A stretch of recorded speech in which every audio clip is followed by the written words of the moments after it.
Hi, it's Penny Myers.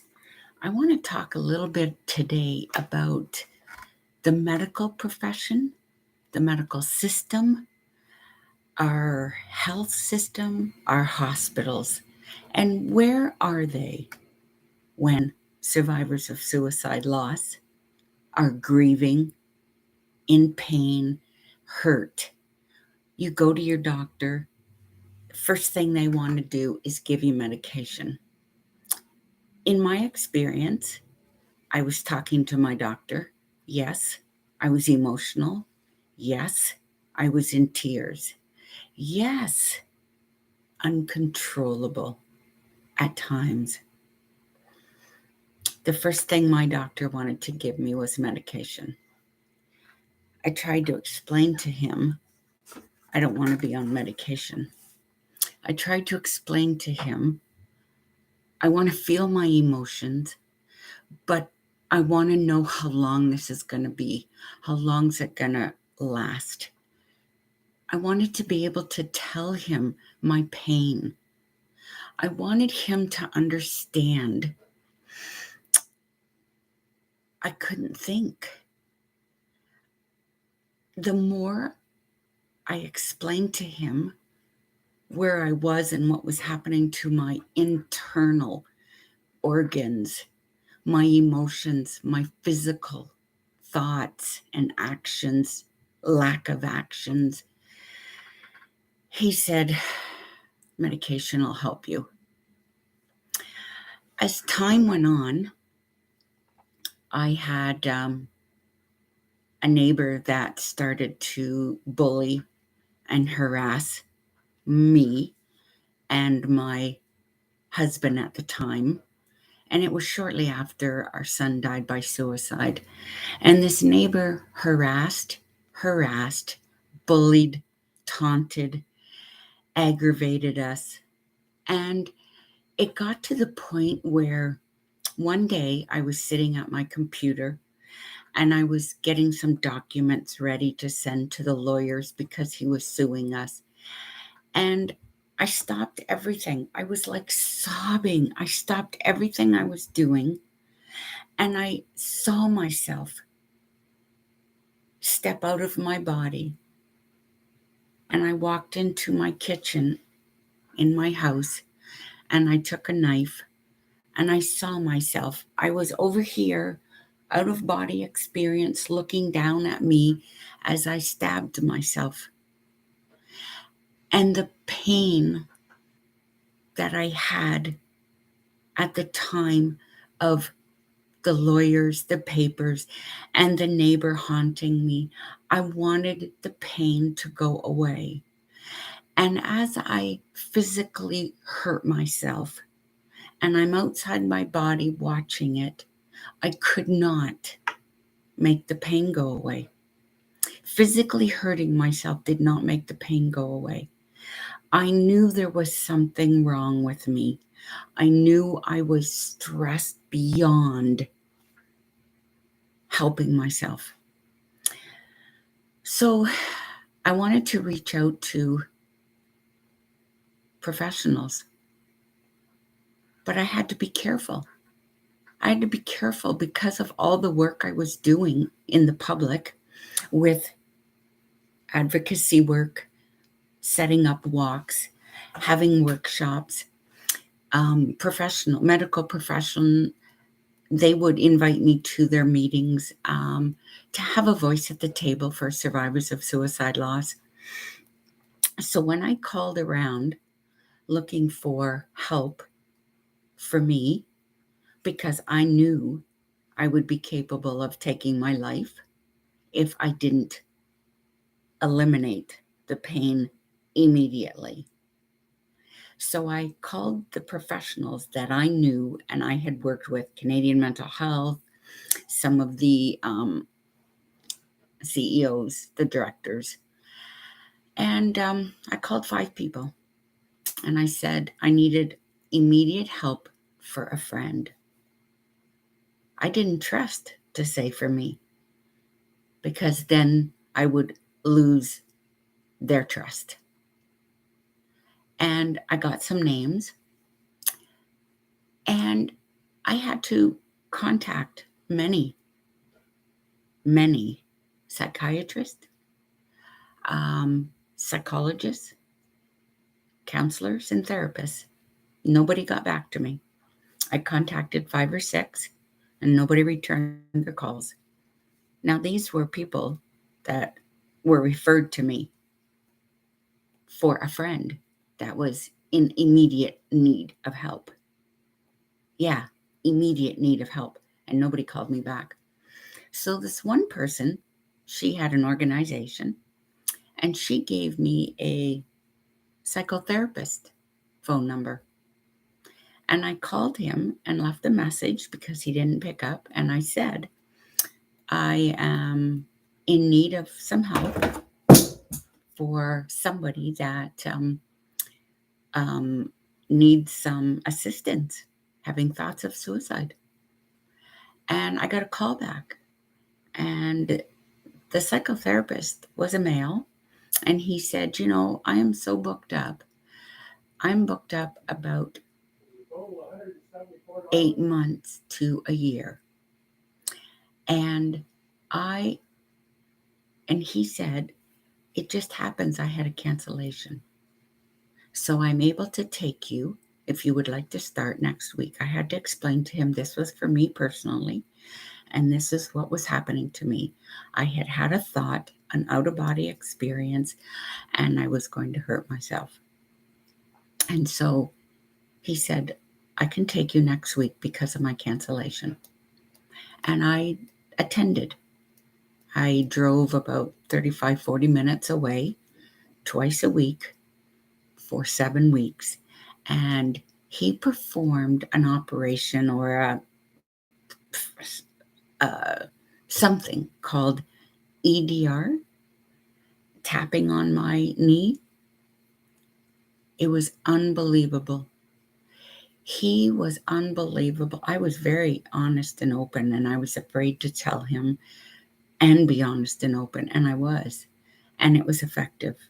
And he heard me. And in turn, he asked for some of my resources and books to put in his library for his clients. That is not the experience that I've had with many other survivors of suicide loss that have said they have seen a therapist. I know a very close friend, a man that saw a psychologist. And the whole time this person was in the office, the psychologist was looking at their watch. Okay, our time is up. And this father said to me, I was so relieved that I was pouring my heart out. I felt so much relief saying what I was saying. And I saw the psychologist looking at their watch, and it didn't dawn on me that this person was saying, your time is up. Your time is up. We've got to go. We'll have to book another appointment. This person went back 2 more times, and it was the same thing over and over. Our time is up. We got to go. They did not feel they were being heard. They were given no advice. They were given no opportunity to share back and forth. I've had parents and loved ones tell me that they have called a hotline because they needed to talk immediately because they were spiraling. And they got nothing. This one person told me 5 times they called. No answer. Nobody picked up the phone. I've had somebody tell me that when they did attend the office of a therapist, the therapist looked at their watch and said, okay, go. And as this person was downloading the built up past pain, time was up. Time was up. I know there are good people out there. I know that there are professionals that earned their certificate because their heart is in it.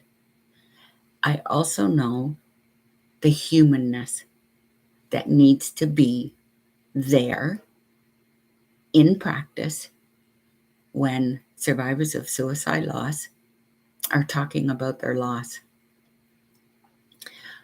When I sat with my doctor, I did not feel he was listening to me. He was judging me. He told me, if you are telling me that you are mentally ill, in distress, I have to put this on your file. And if I put it on your file, any file, he said, Penny, remember, if you ever have to put this on a file and admit to it, it's with you for life. People look at you differently. I was in grief.